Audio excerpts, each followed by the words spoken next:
দেখেন, নতুন পরিচয়, নতুন পেশা, নতুন কোনো কিছু যখন আসে, সবারই ওই জিনিসটা একটু মানিয়ে নিতে, ওই পরিচয়টা বহন করতে এবং ওই জিনিসটা আসলে মানে কি বলবো, একসেপ্ট করতে টাইম লাগে। সেটা একটা নতুন জনরা। আগে তো কেউ কন্টেন্ট ক্রিয়েটর ছিল না, নামটা নতুন আসছে, পরিচয়টা নতুন আসছে। আমি, আমার ভাইও কন্টেন্ট ক্রিয়েটর, আমার বউও কন্টেন্ট ক্রিয়েটর। সো আমাদের নিজেদের পরিবারেও এটা বোঝাতে সময় লেগেছে। তো নিজেদের পরিবারেও যদি বোঝাতে সময় লাগে, আপামর জনসাধারণকে বোঝাতে তো সময় লাগবে। সেটা স্বাভাবিক। নতুন একটা যেকোনো জিনিস আসলে এটা একটা থাকে। আমার মনে হয় যে সোশ্যাল মিডিয়াটা এখন আমাদের লাইফের একটা পার্ট হয়ে গেছে। আপনি মানেন না মানেন, একটা বৃহত্তর অংশ আপনি সোশ্যাল মিডিয়াতে কাটান।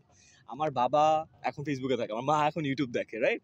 সো এইটা এখন সবারই একটা লাইফের অঙ্গাঙ্গিভাবে জড়িত একটা পার্ট হয়ে গেছে।